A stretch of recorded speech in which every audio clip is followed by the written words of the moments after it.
સમાચાર અમદાવાદના સાણંદ બાવડાની સ્થિતિને લઈ મળી રહ્યા છે, જ્યાં જોવા મળી રહ્યું છે પ્રશાસન એક્શન મોડમાં। કેન્દ્રીય ગૃહમંત્રી અમિતભાઈની સૂચના બાદ સક્રિયતા વધી।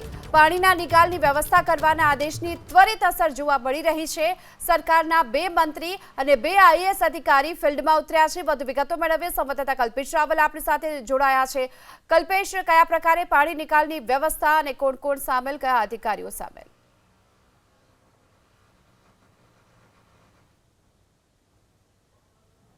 जी कल्पेश,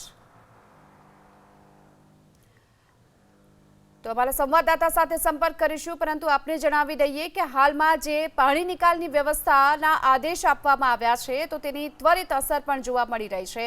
સરકારના 2 મંત્રી 2 આઈએએસ અધિકારી અત્યારે ફિલ્ડમાં ઉતર્યા છે અને બાવડા પાસે આ ઘૂંટણસમાં પાણી ભરાયા છે। દ્રશ્યો જોઈ લો આપ કે કયા પ્રકારે આ ઘૂંટણસમાં પાણી હજુ અહીં ભરાયેલા છે। ટ્રેક્ટરમાં સવાર થઈ મંત્રી પ્રદ્યુમન વાજા પહોંચ્યા છે। યુદ્ધના ધોરણે પાણી નિકાલની કામગીરી હાલ શરૂ કરી દેવામાં આવી છે। અમિતભાઈ શાહની સૂચના બાદ મંત્રી અધિકારીઓ એક્શન મોડમાં જોવા મળ્યા। બાવડા, સાણંદ, વિરમગામનું નિરીક્ષણ તેઓ કરી રહ્યા છે। પ્રદ્યુમન વાજા હાઈવે પર જ્યાં ઘૂંટણસમાં પાણી ભરાયા છે ત્યાં પહોંચ્યા હતા અને ઔદ્યોગિક વિસ્તાર છે કે જ્યાં હજુ પણ આ પ્રકારે વરસાદી પાણી ભરાયેલા છે અને એ પણ ઘૂંટણ સુધીના આ વરસાદી પાણી ભરાયેલા છે। ત્યારે અમિતભાઈની સૂચના બાદ સક્રિયતા વધી છે। પ્રશાસનની એક્શન મોડમાં પ્રશાસન જોવા મળી રહ્યું છે। પાણી નિકાલની કયા પ્રકારની વ્યવસ્થા છે, પાણી નિકાલ કયા પ્રકારે થઈ શકે તેને લઈને 2 દિવસ થયા પણ હજુ પણ ઔદ્યોગિક વિસ્તાર જે છે ગેલોપ્સ અને આસપાસનો ત્યાં હજુ પણ પાણીમાં ગરકાવ છે। અને આજે ફરી એક વખત કેન્દ્રીય ગૃહમંત્રીએ રાજ્યના મુખ્યમંત્રી સાથે વાતચીત કરી હતી, ત્યારબાદ પ્રશાસન હરકતમાં આવેલું છે ખાસ। અને અત્યારે હાલ આ આખી પરિસ્થિતિનો રૂબરૂ તાગ મેળવવા માટે અત્યારે તમામ જે અધિકારીઓ છે, અમદાવાદ પોલીસ કમિશનર હોય, અમદાવાદ મ્યુનિસિપલ કમિશનર હોય, રેન્જ આઈજી હોય, તમામ અત્યારે હાલ પહોંચ્યા છે। સાથે જ મંત્રી પ્રદ્યુમનભાઈ વાજા પણ અત્યારે જો દ્રશ્યમાં જોઈ શકાતું હશે, આ તમામ પ્રશાસનિક અધિકારીઓ જે છે તે છે। આગળના ટ્રેક્ટરમાં તમામ જે ખાસ જો આ કયા પ્રકારની સ્થિતિ, હજુ પણ પાણી ઓસરવાનું નામ નથી લેતા। આ આખો એ વિસ્તાર જે છે એ ઔદ્યોગિક વિસ્તાર છે, ગેલોપ્સ ઇન્ડસ્ટ્રીયલ પાર્ક અને સહિતનો આ આખો વિસ્તાર જે છે। અને અહીંયા જે રીતે જોઈ શકાય છે હજુ પણ પાણીમાં ગરકાવ, સમગ્ર પરિસ્થિતિ આ હોટલ છે એ પણ પાણીમાં ગરકાવ છે। અને અત્યારે જાત નિરીક્ષણ માટે ટ્રેક્ટરમાં સમગ્ર પ્રશાસનિક અધિકારીઓ અને મંત્રીઓ પણ અત્યારે પહોંચ્યા છે પરિસ્થિતિનો તાગ મેળવવા માટે। ખાસ કયા પ્રકારે ગઈકાલે પણ જે પ્રકારનું રેસ્ક્યુ ઓપરેશન ચાલ્યું હતું, માહિતી જે રીતે મળી એ પ્રમાણે 1000થી વધારે લોકોનું રેસ્ક્યુ કરવામાં આવેલું હતું। આજે પણ અત્યારે હાલ તમામ પ્રશાસનિક અધિકારીઓ ત્યાં પહોંચ્યા છે। પરિસ્થિતિ એક વખત ફરીથી બતાવવાનો પ્રયાસ કરીશું કઈ સ્થિતિ છે। જુઓ આ દ્રશ્ય જે છે એ ઔદ્યોગિક વિસ્તાર જે છે ત્યાં આ મંત્રી પ્રદ્યુમનભાઈ વાજા, બંછાનિધિ પાટી, અમદાવાદ મ્યુનિસિપલ કમિશનર, તમામ જે અધિકારીઓ છે તે અત્યારે હાલ ઉપસ્થિત છે। અહીંયા ટ્રેક્ટરમાં સવાર થઈ અને જ્યાં સુધી પહોંચાય ત્યાં સુધી પહોંચવાનો પ્રયાસ કરવામાં આવી રહ્યો છે। પણ અત્યારે આ સમગ્ર વિસ્તાર જે છે એ પાણીમાં ગરકાવ થઈ ચૂક્યો છે। અત્યારે 2 દિવસ થયા છતાં પણ અત્યારે પરિસ્થિતિ સુધરવાનું નામ નથી લેતી। ખાસ જે રીતે દ્રશ્યમાં જોઈ શકાય છે એ પ્રમાણે અત્યારે શિક્ષણ મંત્રી પ્રદ્યુમનભાઈ વાજા, અમદાવાદ મ્યુનિસિપલ કમિશનર બંછાનિધિ પાની, તમામ અત્યારે પ્રશાસનિક અધિકારીઓ જે છે તે પહોંચી ચૂક્યા છે। ટ્રેક્ટરમાં સવાર થઈને અત્યારે જો જાણે નદીમાંથી પસાર થતા હોઈએ એ પ્રકારની સ્થિતિ જોવા મળી રહી છે। અહીંયા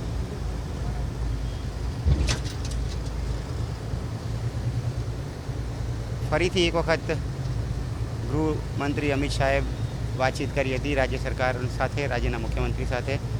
તમામ પ્રકારની મદદની ખાતરી આપવામાં આવેલી છે અને મંત્રીઓને, અધિકારીઓને જુદી જુદી જવાબદારી સોંપવામાં આવેલી છે।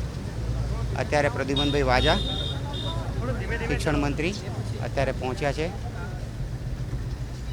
અમદાવાદ મ્યુનિસિપલ કમિશનર બંછાનિધિ પાની પણ સવાર છે અને સ્થાનિક પ્રશાસનિક અધિકારીઓ પાસેથી માહિતી મેળવી રહ્યા છે અત્યાર સુધીની જે કામગીરી થઈ છે, કઈ રીતની આવશ્યકતા છે, શું થઈ શકે, આ તમામ બાબતોનું મનોમંથન કરવામાં આવી રહ્યું છે। પરિસ્થિતિ જુઓ અત્યારે કઈ સ્થિતિ છે, જાણે નદી વચ્ચેથી પસાર થતા હોઈએ, નદીની લહેર હોય એ પ્રમાણે એની વચ્ચેથી પસાર થતા હોય એ પ્રકારની સ્થિતિ જોવા મળી રહી છે. અહીંયા આખો વિસ્તાર હજુ પણ પાણીમાં ગરક છે અને ચારે બાજુ પાણી જોવા મળી રહ્યું છે. હજુ પણ વાહન વ્યવહાર માટે આ સમગ્ર વિસ્તાર જે છે પ્રતિબંધિત છે. સનાથલથી જ વાહનોને અહીંયા પ્રવેશ દેવામાં નથી આવતા. આ જુઓ, આ સ્થિતિ જુઓ કયા પ્રકારની સ્થિતિ છે. જ્યાં જુઓ ત્યાં પાણીનું સામ્રાજ્ય છે. જાણે નદીની વચ્ચેથી આપણે પસાર થતા હોઈએ એ પ્રકારની સ્થિતિ જોવા મળી રહી છે. અહીંયા ટ્રેક્ટર જ્યારે પસાર થઈ રહ્યું છે, અહીંયા ટ્રેક્ટર જેવા મોટા વાહનો જ ચાલી શકે. અહીંયા એક બાજુનો જે રોડ છે એ પાણીમાં ગરક થઈ ગયો છે અને આખો જે વિસ્તાર જે છે, આખો વિસ્તાર કયા પ્રકારની સ્થિતિ છે એ જોઈ શકાય છે. અહીંયા 2 દિવસ થઈ ગયા આ વિસ્તારને પાણીમાં ગરક થયે, હજુ પણ પૂરના પાણી જાણે ઓસરે ના હોય એ પ્રકારની સ્થિતિ જોવા મળી રહી છે.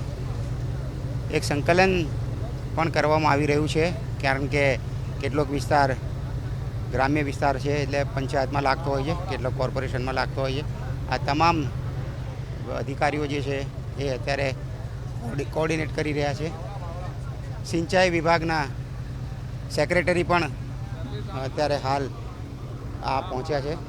એનઆરસન પણ અત્યારે હાલ પહોંચ્યા છે. રેન્જ આઈજી અત્યારે છે. અમદાવાદ મ્યુનિસિપલ કમિશનર પણ તે છે અત્યારે, અને મંત્રી પ્રદ્યુમનભાઈ પરિસ્થિતિનો તાગ મેળવી રહ્યા છે અહીંયા. તો આ પ્રકારની સ્થિતિ અત્યારે રાઉન્ડ મારવામાં આવશે. અહીંથી બીજી બાજુ પણ કયા પ્રકારની સ્થિતિ છે એ પણ જોવામાં આવશે.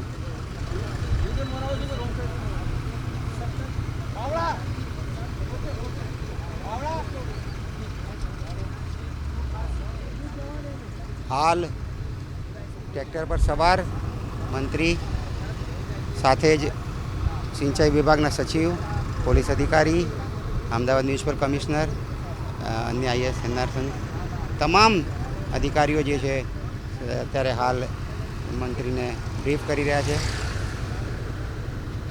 આ પ્રકારની સ્થિતિ જોવા મળી રહી છે. હજુ પણ આ વિસ્તાર જે છે પાણી ઓસરવાનું નામ નથી લેતો. અહીંયા આ પ્રકારની સ્થિતિ છે.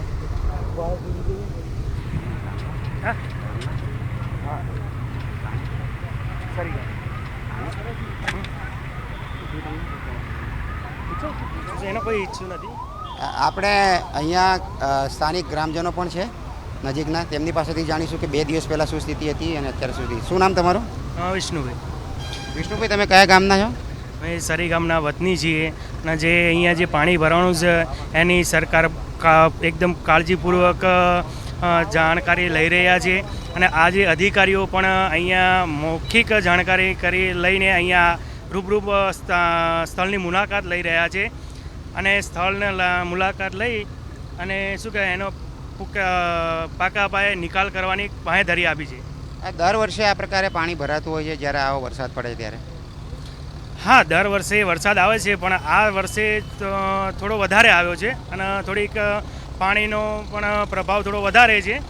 પણ કાળજીપૂર્વક શું કહેવાય બધો વિકલ્પ ચાલુ થાય એવી કાળજી ચાલે છે. આ વિસ્તાર પર વાહન વ્યવહાર પ્રભાવિત થઈએ તો આ વિસ્તારમાં વાહન વ્યવહાર પ્રભાવિત થાય તો કયા પ્રકારની સ્થિતિ છે? પરિસ્થિતિ બહુ અત્યારે સારી જ છે. અત્યારે વાહન વ્યવહાર એકદમ ચાલુ થઈ ગયો છે અને પરિસ્થિતિ એકદમ કંટ્રોલમાં છે. અત્યારે હાલ એક તરફનો માર્ગ જે છે તે ચાલુ કરી દેવામાં આવે છે, પરંતુ બીજી તરફ જે છે આ નુકસાની જોઈ શકાય છે કેવી સ્થિતિ જે છે. આ ઔદ્યોગિક વિસ્તારની જે સ્થિતિ, માલ સામાન જે બહાર પડ્યો છે એ પલળી ગયો છે. મોટા ઔદ્યોગિક ગૃહોની પરિસરની અંદર પણ પાણી ઘૂસી ગયા છે. અત્યારે હાલ એ લોકો પણ પાણી ઉલચવાનું કામ ચાલુ કરી રહ્યા છે. ફાઇટર મશીનની મદદથી પાણી ઉલચવાનું કામ ચાલુ છે. અને અહીંયા હજુ એક તરફનો માર્ગ જે છે પાણીમાં ગરકાવ છે, એટલે ટ્રેક્ટરની મદદથી જ લોકોની અવર જવર થાય છે. આ જુઓ, આ દ્રશ્ય છે કયા પ્રકારની સ્થિતિ. પાણીમાં ગરકાવ આ વિસ્તાર, જેમાં કેટલીક ઔદ્યોગિક કંપનીઓ પણ આવેલી છે. હવે અહીંથી થોડું પાણી ઓસરવાનું ચાલુ થયું હોય એ પ્રકારની સ્થિતિ જોવા મળી રહી છે. અહીંયા જે રીતે જોઈ શકાય છે એ પ્રમાણે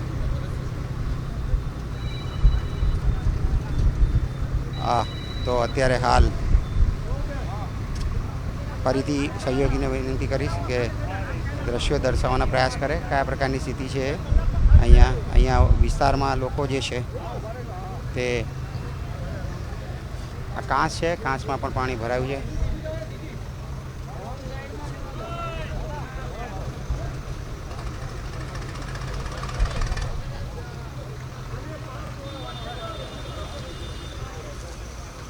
બાવડા જે જળમગ્ન થઈ ચૂક્યું છે, જેની સ્થિતિની સમીક્ષા કરવા માટે હાલ 2 અધિકારીઓની સાથે મંત્રીઓ પણ જોવા મળ્યા અને સતત બાવડામાં કયા પ્રકારની સ્થિતિ છે, પાણી નિકાલ કયા પ્રકારે કરી શકાય તેનું મનોમંથન થઈ રહ્યું છે, તેની સમીક્ષા કરવામાં આવી રહી છે.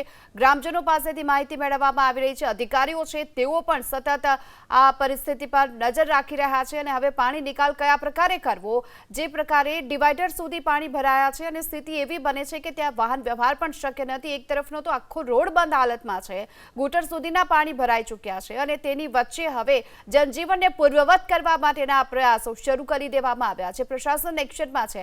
આ દ્રશ્યો પણ આપ જે બીજી તરફના જોઈ શકો છો કે કયા પ્રકારે જ્યાં ઇન્ડસ્ટ્રીયલ વિસ્તારની અંદર કામ કરતા જે શ્રમિકો છે તેઓ ફસાયા હતા, તમામને ગઈકાલે જે બહાર કાઢવામાં આવ્યા હતા અને આજે પણ કેટલીક જગ્યાઓ પર ફસાયેલા આ તમામ શ્રમિકોને સુરક્ષિત રીતે બહાર નીકાળવામાં આવ્યા છે. ક્યાંક જેસીબીની મદદ લેવામાં આવી રહી છે, ક્યાંક ટ્રેક્ટરના સહારે આ તમામ લોકોને બહાર નીકાળવામાં આવી રહ્યા છે. તો તુરંત જ જે બચાવ કામગીરી શરૂ કરી દેવાઈ હતી અને હવે જે પ્રાથમિકતા આપવામાં આવી રહી છે કે આખરે આ પાણીનો નિકાલ છે તે કઈ રીતે કરી શકાય. બાવડામાં એટલો વરસાદ પડ્યો અને તેના કારણે જળમગ્ન જોવા મળી રહ્યું છે આખું બાવડા. સાણંદમાં પણ એ જ પ્રકારની સ્થિતિ જોવા મળી. આ દ્રશ્યો નુકસાનીના જે અત્યારે સામે આવી રહ્યા છે એ બાવડા હાઈવે પર જે મેઘ તાંડવ બાદના છે.